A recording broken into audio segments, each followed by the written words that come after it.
Well, seeing how last year went so well with Disneycember, I decided, you know what? I'm gonna bring it back.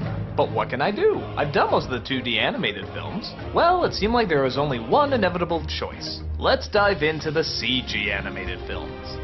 And not just the Pixar, I'm talking about the ones that Disney made on its own as well. Thankfully, there's not quite as many as the 2D animated films, but you know what? A good chunk of these films are still pretty awesome, and really have meant a lot to us in our childhoods, as well as our adulthoods. The evolution of the art form has changed so much, not just for Disney, but for animation in general. CG animated films are big bucks now, and on top of that, they get a lot of good people and a lot of good talent on board to make it as good as they can. The stories are unique, the characters original, they're funny, they're emotional, they're heartbreaking, they're everything that Disney stood for, but in a brand new way, opening up the door for new storytellers, new different kinds of characters, new ways of looking at things. It can't be ignored and it deserves to be acknowledged. So sit back and enjoy. All throughout the month of December, we're taking a look at Disney's computer-generated movies.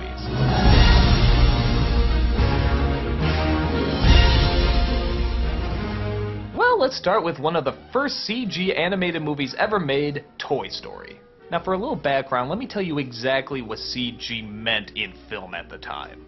With the release of Jurassic Park, Terminator 2, and other big blockbusters, CG was very much connected to, well, action. I mean, true, it was used for other purposes, like in Forrest Gump, but for the most part, CG meant new effects for new action scenes, doing stuff that we never thought could exist before, making any sequence, any monster, pretty much anything we want to see come to life. And boy, did it get old fast. The film industry really exploited the use of CG. Some uses of it were creative and inventive, but mostly it was just used as a dodge. A way to save money on much bigger effects. A way to say, hey, we don't actually have to put Tom Cruise on a train. We don't actually have to put a helicopter in a tunnel. We don't actually have to have any of this stuff there. We'll just CG it, and the audience will never know the difference. Well, yeah, we did. Even if a lot of people couldn't explain why, we could tell when something was computer and when something was really there. Oh, we still saw the movies, but everywhere we turned there was always CG. And it was always for explosions, always for things flying by, always for action. We got tired of it really fast. And the filmmakers seemed to think, hey, if we have CG, we don't need to try that hard on the stories either, because anything we can want to make is just there. So we don't have to be clever and subtle or anything like that. We'll just put what we want to show right in front of them. Because of this, films in the mid to late 90s suffered pretty heavily. The reason I bring this up is because it's all the more inspiring to think that the first computer animated movie was not an action film. It didn't have any explosions, it didn't have any big creepy monsters. It was actually a kids film. At a time when kids films were not doing very well. Heck, even Disney wasn't doing very well. So when Toy Story first appeared, with its bright colors and child-friendly images, an innocent story about a little boy's playthings that are competing for the most attention, yeah, we thought this was gonna crash and burn. But like any kind of great creative product, this film wasn't changed by the industry was changed by this film.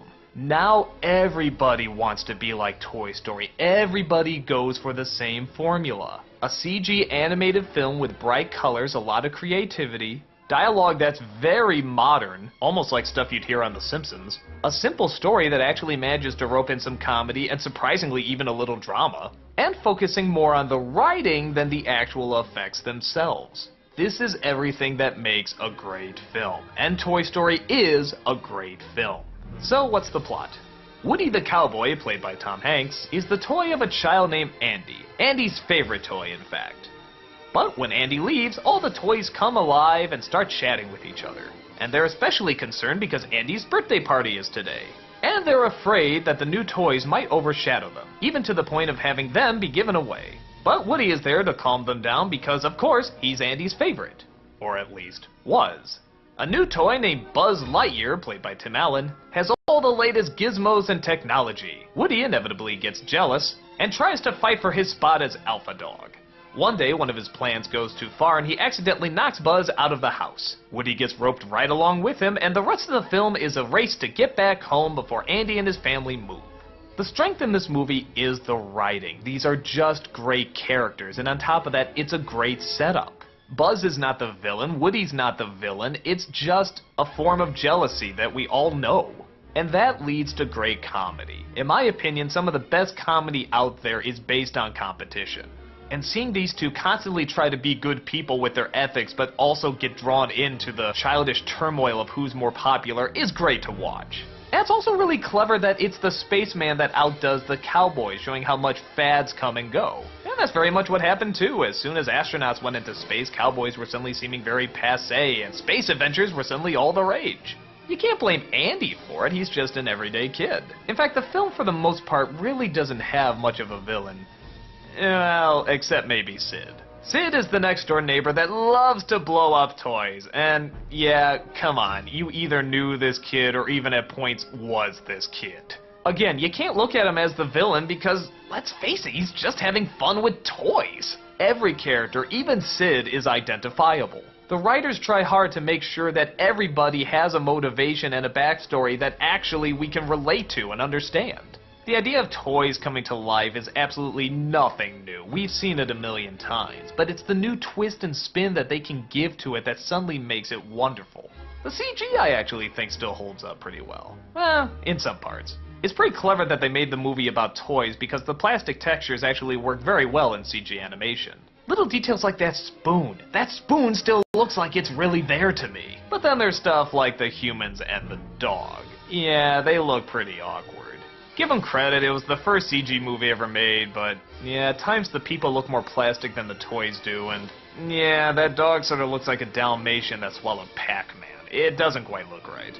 But again, this is really nitpicky. The film still works unbelievably well. For a new medium like this to take such a different turn, and such an old-fashioned turn, but to still throw all their talent and all their great writing and all their character development into it, makes it an animated classic. One that films continue to copy even to this day. This was the game changer, and you can see why. In my opinion, it's a classic. But this would only be the first in a long line of big hits for both Disney and Pixar. And the animated CG revolution has just begun.